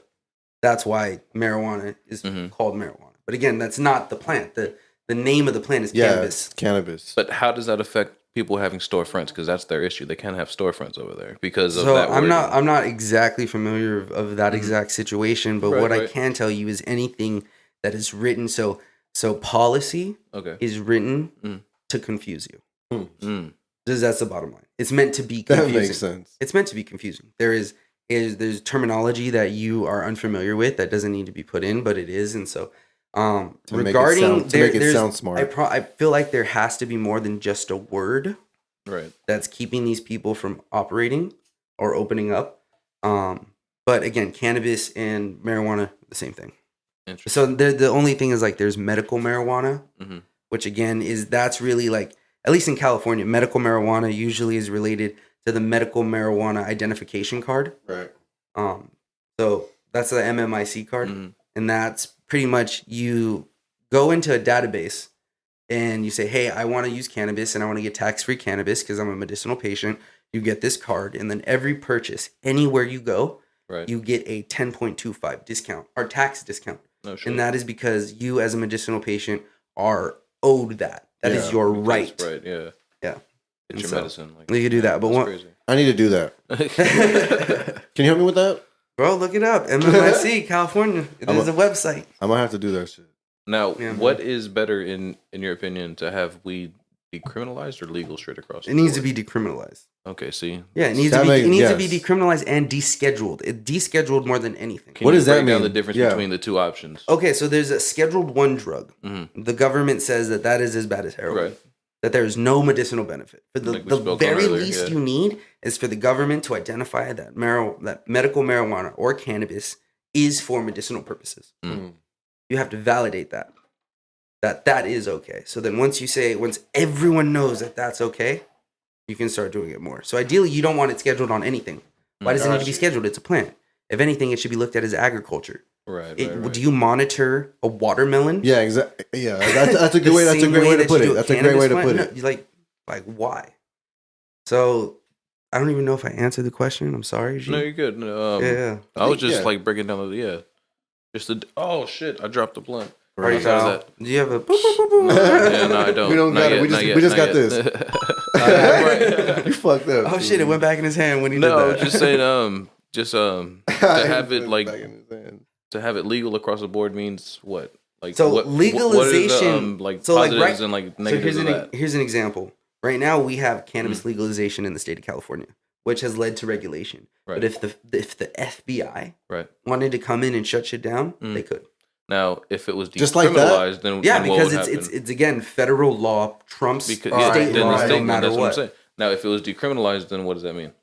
If it's As far as decriminalized, our it just state, means it as just far as, yeah. so like right now we'll look at Oakland. They Mm. just decriminalized psilocybin Mm. mushrooms, but they're not legal. Right. You can't openly eat them. You can't openly cultivate it- them. You can't openly distribute them. Right. It's just decriminalized. That's like, all right. Again, if there's no law allowing it, it is illegal. Bottom line, in any place in America, pretty Right. much. It could be different somewhere else. I'm not gonna talk on that, but like, Right, Yeah. right, right. yeah. But at That's least the- here. yeah, that's So then, the why big do you thing. feel it should be decriminalized personally? Just as Because it's who, it's just it's who med- you are. I'm a medicinal cannabis patient through Right. and through. So I had cancer back in 2010. I'm an amputee. I got one leg, so I live in pain 24/7, all day, every day. I'm never not in pain. So cannabis helps me get out of that pain without doing narcos, without doing Vicodin. I was an athlete growing up, and I was addicted to Vicodin for like a solid period. And that was something that's like, all right, I know I can't do that. I have an addictive personality. Like there's things I know about myself. So I know if I can avoid that with pharmaceutical drugs, which are addictive, Yes. why even go there? Yes. And then I would rather have an edible than feel like a zombie. Right. Because even then, I'm more functioning as an edible zombie than a regular pharmaceutical I hear zombie. you. So, and then at the end of the day, it is just a plant, bro. When you look at why, like, I wish I knew the history of cannabis and why it was illegal when I was growing up. Because it's literally the propaganda and the demonization of Mexicans and black people. People who are my community, people who are like me, because of our skin, because of this is our home first, but they fucking said it's their home, so it's their home, and we're like all of that shit. Like you really start to think like, damn, this is fucked up, bro. And that's why it goes back to the whole white history. It's written how they want it. Right. Now it's like, nah. And it's, again, I said it earlier, go look it up. Right. Don't listen to me. Like, it's in you can't argue facts and you can't argue history. Right. And then how I also look at it is like, damn, did you know that before this, they did the same thing with opioids because of Chinese people in San Francisco? Yeah, bro. This is a habit. This is a pattern in America. Yeah, it's like So like, it's just a cycling. So now if you look at it in a positive way, so like, I'll say it openly, I love psilocybin. I think psilocybin has helped me with my depression. I think psilocybin has helped me with therapy. I think psilocybin has helped me and my wife in our relationship, in me understanding my demons and my angels as well. And so I think that psilocybin can heal the world. Man, it's crazy because we just recently started. Me personally, I just recently started indulging and like last year. Definitely feel what you say about that. Like I feel like it's helped me a little bit. I'm still like on my journey, on my path with that. But so far, it's all my experiences. Like they've been real eye opening and real like kind of like just self reflecting a little bit. And it has to be like it's that. awesome. When like, you look at it from like a medicinal aspect, like, hey, did that help you? Even if quote unquote like bad trip. So I don't like. I have used psilocybin for recreational use, but I usually use it for medicinal use. And I usually use it for those times where I need to figure out, like, where I need a mental reset or where I need to, like, really look at myself at that period of time. I mean, if I'm being vulnerable, I love psilocybin because it makes me cry. Man, dude. And it's just healthy to cry. At the end of the day, if anyone's like, nah, fuck crying, you're a little bitch. Like, nah, bro, you're just a bitch where you can't acknowledge that you have emotions and you're human. And so it helps me do that. I mean, I grew up in a very machismo family. And so I was like, yeah, this is dope. But so now you look at psilocybin, it's going to follow the same route as cannabis did. Man. So this fight for cannabis started in the 70s. And so 70s to 2021. Yeah. And it's still not federally legal. So now I'm just like, all right, we got to start this fight for psilocybin because it's going to take another 30 years. Yeah, bro. But it's big. But do you see it moving faster than marijuana, though? I mean, it's already... No, it's not going to move. It can't move faster than marijuana. So? Because think about it. It's already legalized. There's regulations set up. Like, even if someone was like, yo, psilocybin's legal, it's not going to be legal to sell. It's not going to be legal to cultivate. It's not going to be legal to distribute. Because right now, like, you wonder why all these cities don't have cannabis legislation, right? Like it's legal in the state. Why doesn't every city have it? It's because every city has the ability to say, yes, they want to set up policy or they don't want to set up policy. Right. That's up to them. And then as far as the state decriminalizing it, that doesn't... It's going to be a little bit longer. I'd say probably like 2 to 3 years until it's, Because, I mean, that is the ultimate goal for weed, or no? Do you... Descheduling. That's right. So I love that is the same goal. That's the new one I learned today. Descheduling. Yeah. So that's what we have to get. Because then you can have like commerce, and then you can have like, then that adds. So now you think like one thing people always got to remember is that when you legalize that, you open opportunity for a new industry. You open opportunity for workforce development. Now now your economy is gonna be that much better. Now you're getting like hemp cars and shit like that. Bro, you can get products for everything. You can do anything. But so it's a process, but you have to educate people. Like you have to educate policy workers. So I know I hit up Dan the other day to send an email to Hawthorne City Council. Yeah, I was just. So- I don't mean to cut you off. I was just gonna ask you, like, how, like, I know you recently spoke at Hawthorne City Council. Talk about how, like, cannabis has helped you, helped you in your life, and how did that go actually? Because that was like on Wednesday, right? No, today's Thursday. Oh, I'm tripping. So that was Tuesday. Yeah, it was Tuesday. No, you good. It was good. So pretty much right now, Hawthorne has no cannabis policy, infrastructure, anything. Has nothing. And so right now, the city council also doesn't. They're not fans of cannabis. They have no one really like They don't really care for it like that. Yeah, and then plus you have everyone in the community thinking that it's like It's terrible. How dare them? and then they're thinking about the kids, and all the kids are going to be addicted, and that's how bad the stigma is. Like, This shit might save their life. No, just playing, but But that's that crazy. shit that we were talking Yeah. about. Like, man, the stigma is so. yeah, it's bad. It's so bad. Even probably ask your grandma or your aunts or some of them and what they think. And Bro, trust. I mean, but so it's here's kind of. but here's I mean, another yeah, thing. nah.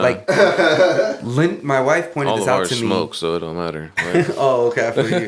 Like, She pointed it out to me, and it's like, yo, no wonder my mom, her mom doesn't fuck with cannabis. Is because she's seen her brother arrested and thrown into jail and all this other stuff. all And the it's like, all the bad experiences, exactly, like, you but know. that has nothing to do with cannabis. That has everything to do with how fucked up the system is, yeah, bro. Damn. Again, you're gonna ruin someone's life over a plant. Bro. Talk They that can shit. grow next to carrots. right. No, they can grow next to peas. Tomatoes and shit Yeah, like bro. that. That is crazy. Yeah, talk that shit. That's real That's shit. wild. Right there. You can have that shit in your fucking back garden, But and it'll probably help your fucking veggies. how? Bro, I grew it with veggies. So, but how did that go? How did that all it go? went very well. So if I'm being honest, the mayor called me up. So how you do is I called like at 12, and I was like, hey, I want to sign up for public comment. And so they're like, okay, closer to that time, we're gonna call you, and then you get 3 minutes, Right. and then blah blah blah blah. So pretty much, I've done this before. Pretty much when you talk to city council, they listen to so many people. You just gotta boom boom boom. These are the points. These are what I'm doing. You gotta Just be listen real to on me. point. Know what you're gonna Yeah. say, and And so they called me up. The dude called me. He was like, all right, Mr. Contreras, you got 3 minutes. And then he hung up on me. I was shit. like, all right, lit. real direct. Like, And so I called him back, and he goes, I apologize, but here's 3 minutes. And so pretty much I was just like, hi, my name is Steven. I'm coming with you from as a medicinal cannabis patient. And I told my story just like I did here. I, battled cancer. I have one leg, so I'm an amputee. I live in pain 24/7. It helps me get to my daily life. And I said, this isn't a cure. This is how I get normal. Like, this is my normal life. And that's essentially what anyone wants. And I just reminded them, like, safe access is important, and then please do the right thing. yeah. And that's all. And luckily there was no opposition. There was more people saying for it. That's awesome. So, We we could always use more people speaking, but Right. yeah, and essentially, like, what if you really want to be, because you said you wanted to get more in cannabis, the number one way you can do that is become an advocate. Every time you can, advocate for the plant, advocate for how it helps you. The reason why I know that cannabis is going to be here forever is because there's a medicinal benefit. At the end of the day, when something has a medicinal benefit, it's going to be around forever. So that's like, once you get everyone to understand that, Right. you open the floodgates. And then when you understand people, having interstate trade, like, why can't I sell my California weed in New York? Right. Why? Like, there's no real thing. Like, it's a plant. Right. Like, it's one of those things. So there's a lot of shit to set up. But that and then you falls also under, got to like, the remember, whole federal stuff, right? Like, But so here's also another big challenge that's going to happen. How long has California been the marijuana capital of the world? like the whole time it's been California. not just Forever, dog. Yeah. So now California is so far ahead right. of every single state, Mm. every single country. We are light years ahead of them. I think light years is over dramatic, but, like, you know what I'm saying? But we are very, But I mean, very far ahead. very but far you're ahead. not. Yes, it's not a reach saying that. I mean, And- California is known for. Yeah, even more than Oregon, even more than Colorado. Like, we are weed mecca of the world. Mhm. So now it's like, okay, I went to Boston, and the weed culture and the weed, policy and understanding and education in general and advocacy is just not there. In There's- Boston, Boston's feel. I feel like See, like, when you really They're a think about little- it, like, okay, how much history is going to be taught to this community? How much, like, Like, yeah, you're going to talk about the benefits, but why don't you talk about all the people who are affected directly because of this? They don't care about nothing but Tom Brady up in Boston. Like, yeah. They're mad at Tom Brady. And then, of course, Florida fucks with them now. Well, yeah, nah. Florida's weird. Florida's wide open, by the way. If you guys want to go travel, make sure you hit Florida. Florida's been popping. I tried to convince my wife. Shout out to the homie Panic. He was out in Florida. To go to Miami. She was like, no, we ain't fucking with Corona. I was like, right, it's kind of sketchy. But I don't know. The world is very normal right now. I know it's kind of in a weird place right now, isn't it? I don't even know. How do you feel? Like, what's your perspective on the current state of how shit's been for the past year? Because like you said, it's about to be a year. Can cannabis cure COVID? In your opinion, I don't think cannabis can essentially cure. It was just a crazy question. The answer was yes, Steven. Kush could save the world. I think it can save the world, though. But I don't think it could cure anything. I'm working on Dan-GANJA the activist. I'm working on my shit right now. That was a good pitch. Yes. I believed it. Let's go. Yeah. So. The answer was yes. Oh my god, yeah, but it really was. No, yeah, it can relieve anything. Mm-hmm. That's how I look at it. So back to the whole thing, you're like, the cannabis industry has made a boom for the economy. Right. So here's a whole nother thing you want to think about. I just bought some stocks in it, so yeah, absolutely. And which ones? Pull that shit out. Which ones and why? Yeah. I want to hear this. Which ones and why? Let me just get to my little. I'm not gonna say what do you want? What do you want? Nah, because people don't like what I'm on, so I don't be saying nothing. Oh, you don't want to say it too much? The sundial growers that just it was all over Twitter and shit like that, and then I've been love and hate with is it Tilray or Tilray? I'm not too sure how to pronounce that shit. Oh, that's a big one. Yeah, it's I don't want to say it's Tillamook. Tilray or whatever. Yeah, it's been love hate, but they got bought out by this other one that Afria, and they're all based in Canada. So it's like, man, what the fuck? Do I need to go to Canada or? No, Canada had legalization first, but the Canadian cannabis industry is trash. Well, I'm not saying it is. I'm just I mean, just buying their stuff. If I'm being 100 right now. When does Cali get into the stock game then? You gotta keep it 100. You can't tell. Like, so here's another thing. Like, what is how the does industry that work need? in? Yeah, no. So what the industry needs is banking. Okay. And right now you can't bank when you sell a Scheduled 1 drug. Sounds like You I need to can't open get up my credit. Kush bank. You can't get any of that. So once you allow banking, you open up the industry as well. And How would it work possibilities. if we had a cryptocurrency, the Kush coin? It's illegal right now. I was just joking, man. Like, Oh no, bro, because that's how fucked up regulation is. Is like people but still it is like for real illegal. Bro, it's to a have real that. thing. What the Like fuck? you cannot use a credit card. So here's the thing: you can't use a credit card at a dispensary. Any way you look at it through regulation, you can't do it. So what some credit cards company try to do is like, all right, I'm the customer. I'm gonna go to Dan-GANJA Bank, and he's gonna give me 44 coins to buy $44. But even like these are sold like in black market. I'm just saying. Oh, well, you could trade these shits technically for some Kush. But no, you're right to do it the right way. Yeah, hey, man, that's my job. I always gotta talk about legal market. That's what I do. If I start telling you trap secrets, come on, man. That's really that's the podcast, man. That's the post podcast. Yeah, no, that is. But still, that's just crazy to think about because you can buy all these stocks, but majority are based in Canada, from what I'm seeing. Or maybe I'm just looking at the wrong ones. But no, it is. That's what you can trade is Canadian stock. Damn, I was like, why can't we get LA? But soon, pretty soon, we need banking. Hopefully, that's the bottom line. We need banking. And how do we go about getting banking? It's got to be deschedulized first. Okay, so we have to start there. Yeah, that's what people keep trying to fucking get legalization. It's just a fucking loop system that leads you back to having to get That's America. I'm moving to Canada. This is I'm trying to move to New Zealand, dog. There it is. Hey. They're like one of the top freest countries. Now you're talking right there. You're just giving me places to go. I need to get my passport. Right. That's number one. Outside of that, Dan, do you have any more questions for our guests? I'm trying to double check really quick. Please well, I'm gonna do shameless plugs. Do what you gotta do. Shameless plugs on February 14th. Shameless plugs. We have Romance Mic dropping by Pretty Papes. It's a 9-track album. It is dope. It is him doing music that he wants. This is a follow-up project to Cuddle Season. When I first started managing Pretty Papes, That was the first one I went to. The Cuddle Season. Way, so hear me out how everything works out, and we did do a behind the scenes about this. So he made Cuddle Season for his girl at the time, Janet, and he was like, "Yo, I made this for my girl, like Valentine's Day. What do you think?" I was like, "Yo, but put that shit out, dog."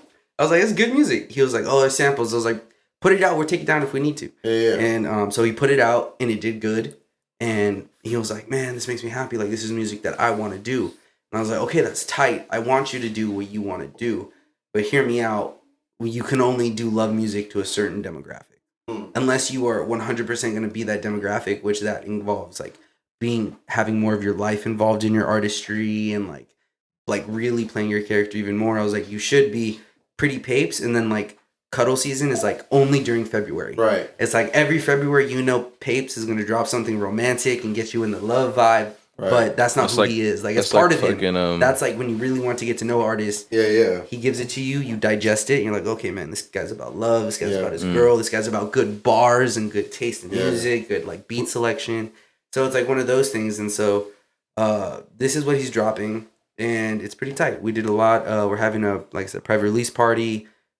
We have 2 features. Everything is pretty much in-house. All the producers are in-house. Only 2 features are females, and it's Zay and Devereaux. Shout out to Zay. Yeah, shout out another plug. Zay is dropping her EP on the 22nd. That's right. Yeah. Finally, I know she was having like some issues with that. For real shit. I'm happy for her, man. Yeah. I tracked that project for her. Yeah, I know. You're on the metadata. I saw it. She's awesome, man. Zay's doing great things. Shout out to her. I'm very excited for her too. I'm glad that got figured out. I'm glad you're helping her with that. I'm glad it's all working out, man. Yeah. Fuck yeah, I'm excited. Yeah, man. I think Zay has a lot of potential. She's a grinder. She's a hustler. I think she's got to tap into herself even more. I know it's always room for growth. Yeah. I mean, I always told her that her singing's better than her rapping. I fuck with her rapping though. Like, you know what I'm saying? It's not even like that. It's like I believe that I got some rap tracks with her that we might drop later. No, like I said, the rapping stuff is good. Yeah. But I always want the best out of the people that I believe in. And when I hear something in someone's voice, I'm gonna be like, do it more. Fucking run with it. Right. And so it's like, that's why I even said with Papes' project, I liked Cuddle Season. Yeah. And I was like, if this is what you want to make, commit to it. Is that new shit Smooth? Is that on the project? That is the project. That was we were just playing that when we were getting ready and trying to get them That's familiar with like some of the artists, and you're like, that one was definitely a vibe, bro. Yeah, thank you. So it's all groovy shit. Like I said, me and him, we love production. He even started producing. So Too Smooth, he produced. Nice. He produced 2 tracks on his own project, and he picked up producing over quarantine. That's awesome. So it's like, I'm encouraging all types of growth. It doesn't matter if it's like, it goes back to the why did Steven start editing? Why did Pape start producing? Because he wanted something that people weren't making. Right. And so it's cool seeing everyone develop and shit. Oh, yeah. I also got I got a track OTF with Daniel James. Daniel James is one of the producers on the roster. We're dropping the 3rd song of a little EDM trilogy we got going on. Shit, nice. We got Supersonic Lasers. That's over like 21K on Spotify. Then we got Mufasa. I was gonna say, is that part of the thing, or is that a different? It's a trilogy. Yeah. Okay, it's the same thing. Mufasa. Because I heard Mufasa. Yeah. And then we got Boy dropping on the 19th. Okay. And so then Noah James also has Rose music video dropping on the 17th. Right. And then young Devereaux, she's got a song dropping on the 17th as well called Angels. Yes. So that's her first single being put out through Create Digital and through her machine and doing all that shit. So nice. Yeah, man, we working, bro. Yeah, shout out to Create Digital too. I didn't expect February to be this busy. Right. Hey, busy's good, man. Busy's better than bored, man. Yeah, facts. Shout out to you guys. Staying consistent. Shout out to Old Ass Filthy. Shout out to everybody, bro. Everybody, dog. Really quick, just before we wrap it up, I wanted to ask, because I saw this on your story, what is this virtual town hall that's taking place on March 4th? What is that? Yeah, so because I saw you're on there, right? Like, I'm moderating the panel. So the LBCA has a compassion cannabis program, which gives tax-free product to MMIC cardholders and medicinal patients. So the nonprofit organization that partnered with us is called Dear Cannabis. It's ran by 2 amazing young ladies who are extremely passionate about giving away free product to people in need. Okay. Even the logo of Dear Cannabis is written by the founder's mom, and it was Dear Cannabis, why it saved my life or how it helped me and all this stuff. So that's her life passion. And so what we're doing is we're trying to call everyone to let them know that one, SB 34 passed, and that is how we can get tax-free cannabis to people. And then we're also going to have doctors and professionals on this panel, and we will talk about every type of medicinal purpose for cannabis. And so we have a list of questions that we're super excited, and it's all going to be through Zoom, and we're going to have breakout rooms, and so it's going to be pretty tight. Virtual events is just kicking more knowledge. To it. Yeah, I mean, again, more education, the better. You said when? March 14th, right? No, March 4th. March 4th. Okay, yeah, I'm so, sorry. So it's at 2 o'clock. It's still quite a way, but it's coming up. You know, something to mark on the calendar. Yeah. We usually do a clubhouse every Thursday at 8. And we talk about it, and we talk about cannabis in the community. I know you guys are on Clubhouse, yeah? Yeah, I'm on Clubhouse. Yeah, I saw that, and so I need to tap into one of those. Yeah, and we just talk cannabis. We answer questions. We talk about social equity issues. We talk about all this kinds of shit. Not only just cannabis compassion, but right. anything. Because we have all kinds of professionals who hop in, and at the end of the day, we all want to learn too. So we let people talk, share the stage. Right. Cool. Fuck yeah, man. Awesome. Yeah, I just wanted to ask that really quick, and just off the top of my head, do you have any favorite strains that you like to smoke at all? Yes. I know that's a weird question because there's so many now, and it's just if someone asked me specifically what I want, if I could have any weed, it is going to be D33 from Green Dragon. We just smoked that. We just smoked that. My boy Arson. That has been the best and the most consistent high that I've had with strain. And so I just fuck with it. I can't tell you what exactly because you just know when you're high as you're fuck, this is amazing, right? Yeah, and you're why? You're just it is. I just feel so much better. That's how it's been regularly. But I fuck heavy with I'm a blunt guy, I'm a backwood guy, so I do 805 glue and wedding cake from Pacific Stone. You just throw it in a blunt. You can get at a shop I go to, you can get it for $100 for an ounce. Nice. And I roll backwoods all day, so it's put in the leaf. You prefer backwoods? That's what you smoke? So when I look at backwoods, I look at backwoods as a craft. So backwoods is a California thing. It's a LA thing. They're not smoked everywhere. They're not rolled everywhere. Right. Granted, people do it, but it's not a thing. So I went to Boston and I rolled a wood, and the guy was and I rolled top shelf. I rolled top shelf in a wood, and I smoked it with some people from Boston. And this was before the pandemic. This was February, and I was damn, I do want to be known as that guy who can go to any place and roll a good cigar size backwood. That's damn, I smoke with this fool from Long Beach. Those Long Beach weed guys. It sounds like we have a challenge after this podcast. And so I roll cigars. I look at my wood as I'm gonna smoke this for 15 minutes and and I'm gonna hold it right and I'm gonna torch it and me and my wife love smoking backwoods. Man. We can just lay in bed and smoke woods all day. That's what we do. One thing I'm ashamed to say, Dan can't roll backwoods to save his life, man. Hey, it just take, bro. I can roll. It's nothing but practice, man. And hold on. It's not that. Yourself. Go ahead. Where at? And hold on. It's not that I can't roll. It's probably I just haven't given the time. Whenever I'm a smoking blunt, I smoke a Dutch. That's just how it's always been for me, or at least for a long time. Nah, man. You was smoking Swishers. Come on. Hey, we were all smoking Swishers. Yeah, shut up. I ain't never smoked a Swisher in my life. What? Yeah, shut up. But I think you're inspiring me to really want to master learn how to do that shit. Rolling a goddamn backward. I think it's not hard, man. 2021. Really I'm gonna get it down. I'm gonna send you a video. All right, I'm gonna make a video like how you made. Go to my IG. Oh, that's filthy. I've been watching it. The IGTV is how to roll a backwood. I've been watching it. He's been studying it, taking notes. I've been trying to study. I'm working, man. I got this shit because I got mad OCD, so I feel like my blunt's gonna come out. I'm gonna be on that shit. And when I'm gonna tell you the only tip, and this tip actually came from Pretty Papes. The most important thing you got to focus on is the tuck. But that's with everything. All you care about, and if you're focusing on the wood, and you're all right, I just got to get this tuck perfect, it's gonna fall into place. Right. The tuck is definitely everything. That's always everything. Because you could also cone a wood, kinda, mm-hmm. and then just fix it. You can. I have seen that. I've seen the way Scooby roll his backwoods sometimes. Those shits look like damn near baseball bats, and it looks like that's what's up. That's so wood. it's like hell yeah. So I know exactly what you're talking about. All right, man. I mean, not to be a dick, but looking at this joint, and I was like, nah, you don't know how to roll no backwood. Bro, that's fine. But hey, you see don't take that shit from him. Don't take that shit. I was just saying, I was like, but you never know. Did you also see how quickly I rolled those joints? Nah. Hey, you did that shit. That was one of the factors I was gonna play that factor into. It was fast. But also, it was just a joint, whatever. You know what I mean? We had nothing but blunts around us. It was whatever. Oh but my god! After this shit, but I will admit, if I'm fast with my woods, it looks pregnant. It's a pregnant wood.